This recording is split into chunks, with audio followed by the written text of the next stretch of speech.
Hello guys, Telugu fandom ఛానల్కి స్వాగతం, సుస్వాగతం.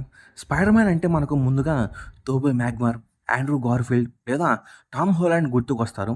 వాళ్ళు ధరించిన red and blue suit New York నగరంలో బిల్డింగ్స్ మధ్య వెబ్ స్విమ్మింగ్ చేస్తూ విలన్స్తో పోరాడే సన్నివేశాలు కూడా గుర్తుకొస్తాయి. కానీ మార్వెల్ మల్టీవర్స్లో ఇంకో స్పైడర్ మ్యాన్ ఉన్నాడు.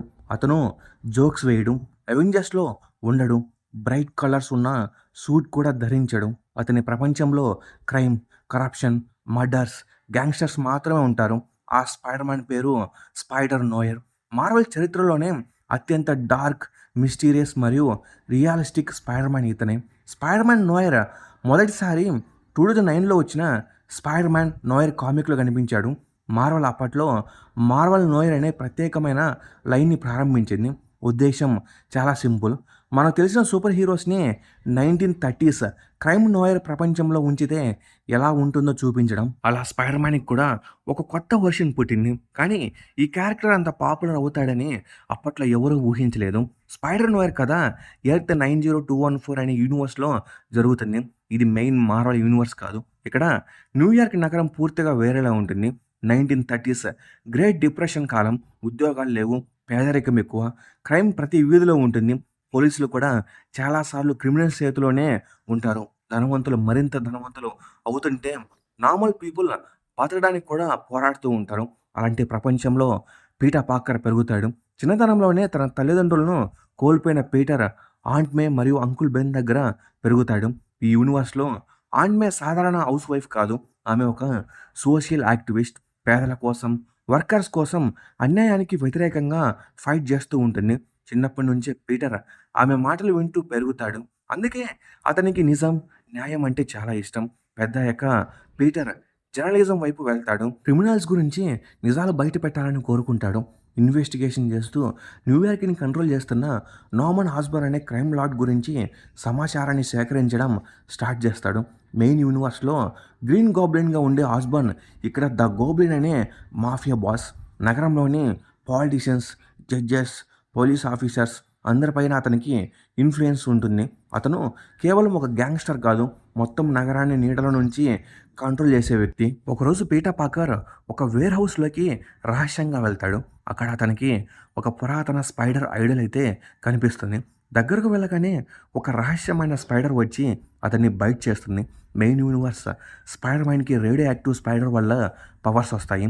కానీ స్పైడర్ నోయర్కి మిస్టికల్ స్పైడర్ వల్ల పవర్స్ వస్తాయి. అందుకే అతని ఆరిజిన్ అనేది మరింత మిస్టీరియస్గా ఉంటుంది.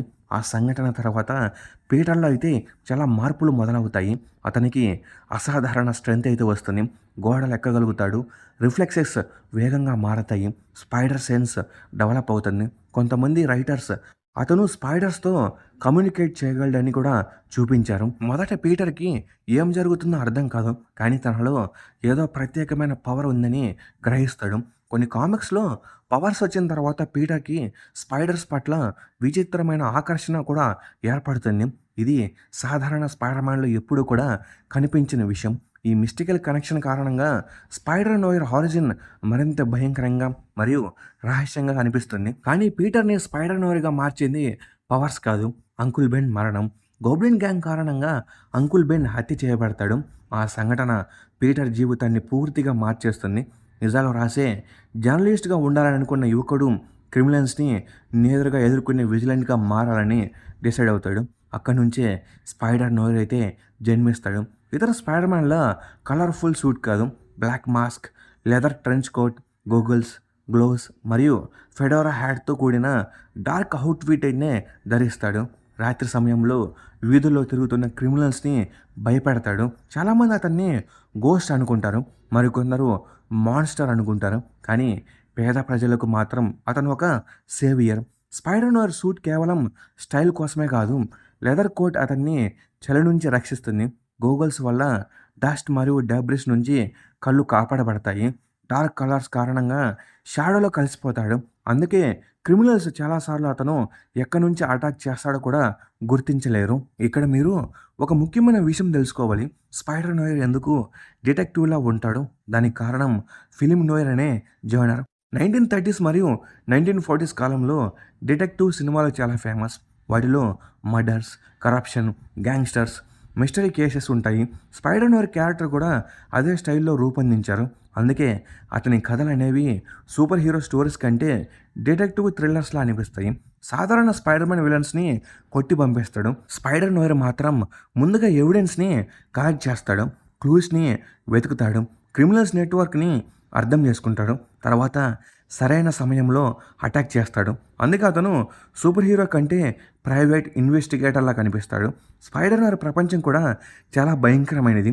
వర్షంతో కూడిన వీధులు, పొగతో నిండిన గల్లీలు, రాత్రంతా వినిపించే సైరన్స్, క్రిమినల్స్‌తో నిండిపోయిన బార్స్, కరప్షన్‌లో కూరుకుపోయిన పోలీస్ స్టేషన్స్ ఇవే అతని న్యూయార్క్. ఇక్కడ ఏ ఇన్వేజన్స్ ఉండవు, కాస్మిక్ బ్యాటిల్స్ ఉండవు. కానీ ప్రతిరోజు ఒక సర్వైవల్ బ్యాటిల్‌లా ఉంటుంది. స్పైడర్ నోర్ ఎదుర్కొనే విలన్స్ కూడా చాలా డిఫరెంట్. నార్మన్ ఆస్బార్న్ ప్రధాన శత్రువు. తర్వాత వల్చర్ కూడా వస్తాడు. ఈ వర్షన్ చాలా భయంకరమైనది. డాక్టర్ ఆక్టోపస్ కూడా ఇక్కడ ఒక మ్యాడ్ సైంటిస్ట్. క్రేవన్ ఒక డేంజరస్ హంటర్. కెమెలియన్ ద్వారా ప్రజలను మోసం చేసే క్రిమినల్స్. వీళ్ళందరూ కలర్ఫుల్ సూపర్ విలన్స్ కాదు, నిజ జీవిత గ్యాంగ్స్టర్స్ మరియు క్రిమినల్స్ లాగా ఉంటారు. స్పైడర్ నోర్ యొక్క ఫైటింగ్ స్టైల్ కూడా ప్రత్యేకమైనది. మెయిన్ స్పైడర్ మ్యాన్ అక్రోబాటిక్స్ మీద ఆధారపడతాడు. కానీ Spider Noir stealth, boxing, surprise attacks ఎక్కువగా ఉపయోగిస్తాడు. చాలాసార్లు ఫైట్ స్టార్ట్ అయ్యేలోపే ఎనిమి యొక్క వీక్నెస్ని తెలుసుకొని అడ్వాంటేజ్ను సంపాదిస్తాడు.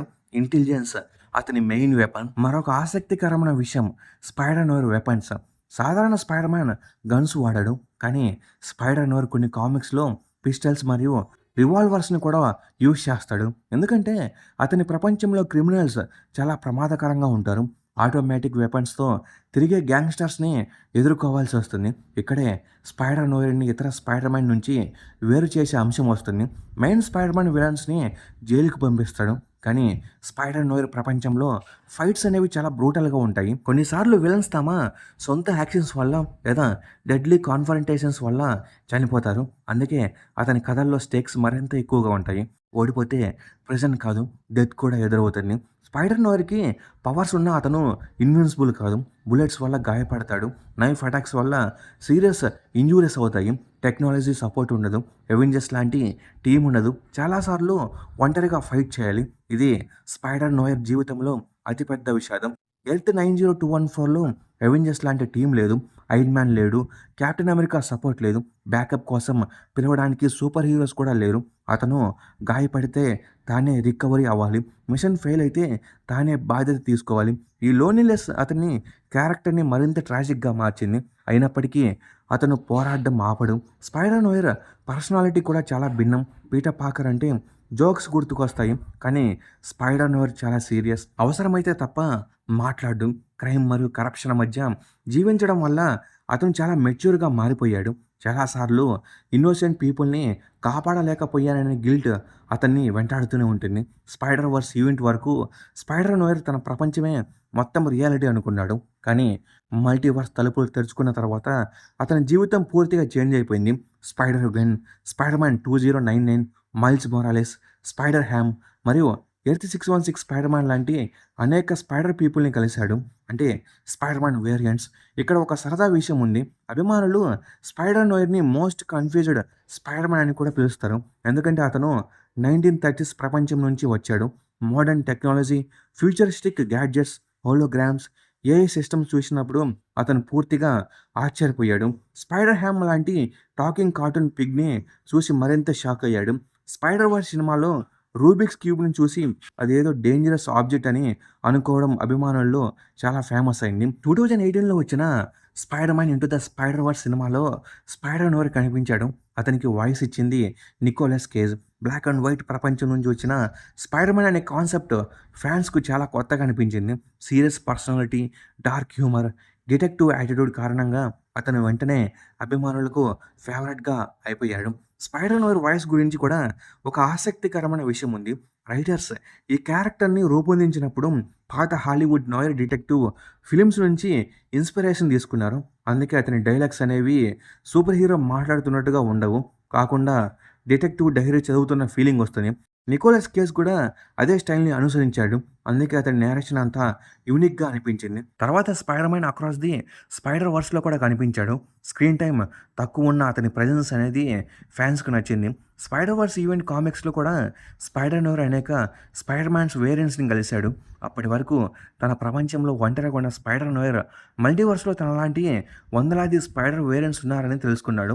ఈ పాపులారిటీ కారణంగానే స్పైడర్ నోర్కి లైవ్ యాక్షన్ సిరీస్ కూడా వచ్చింది. ఇందులో నికోలస్ కేజ్ మెయిన్ క్యారెక్టర్లో ప్లే చేశాడు. అయితే సిరీస్ కామిక్స్ని పూర్తిగా ఫాలో చేయలేదు. ఇందులో బెన్ రైలీ అనే ఏజింగ్ ప్రైవేట్ ఇన్వెస్టిగేటర్ కథను చూపించారు. ఒకప్పటి హీరోగా పేరొందిన వ్యక్తి ఇప్పుడు తన గతం నుంచి తప్పించుకోవడానికి డిటెక్టివ్గా జీవిస్తూ ఉంటాడు.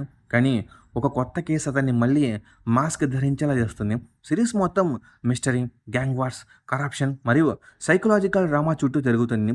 ప్రేక్షకులు దీన్ని బ్లాక్ అండ్ వైట్ వర్షన్లో కూడా చూడవచ్చు. అలాగే కలర్ వర్షన్లో కూడా అందుబాటులో ఉంది.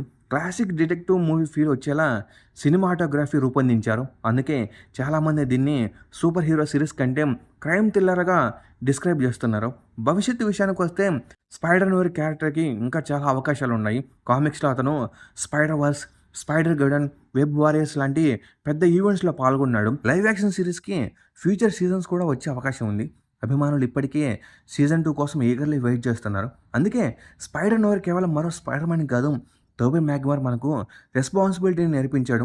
ఆండ్రూ గార్ఫీల్డ్ మనకు లాస్ మరియు ఎమోషన్ని చూపించాడు. టామ్ హాలండ్ మనకు హోప్ని చూపించాడు. కానీ స్పైడర్ నోర్ మాత్రం చీకటి ఎంత ఎక్కువైనా న్యాయం కోసం పోరాడడం ఆపకూడదని చూపించాడు. క్రైమ్తో నిండిపోయిన ప్రపంచంలో కూడా ఒక వ్యక్తి మార్పు తీసుకురాగలడని చూపించాడు. అతను అత్యంత శక్తివంతమైన స్పైడర్ మ్యాన్ కాకపోవచ్చు, అత్యంత తెలివైన స్పైడర్ మ్యాన్ కూడా కాకపోవచ్చు, కానీ అత్యంత ధైర్యవంతమైన స్పైడర్ మ్యాన్లో అతను కూడా ఒకడు. ఎందుకంటే అతను ప్రతిరోజు గెలుస్తాడనే హామీ లేకుండానే పోరాడతాడు. తనకు సాయం చేసే అవెంజర్స్ లేకపోయినా ఫైట్ చేస్తాడు. తన ప్రపంచం ఎప్పటికీ పూర్తిగా మారకపోయినా ఫైట్ చేస్తాడు. అదే స్పైడర్ నోర్ని మార్వెల్ మల్టీవర్స్లో అత్యంత ప్రత్యేకమైన, అత్యంత డార్క్ మరియు అత్యంత మర్చిపోలేని స్పైడర్ మ్యాన్గా నిలబెట్టింది. ఇంక ఇది గైస్ స్పైడర్ మ్యాన్ నోయర్ యొక్క ఆరిజిన్. ఆల్రెడీ మీరు లైవ్ యాక్షన్ సిరీస్ని చూసే ఉంటారని అనుకుంటున్నాను. అందులో కామిక్స్కి లైవ్ యాక్షన్ చాలా డిఫరెంట్ ఉంది. అది మీరు గమనించి ఉంటారు.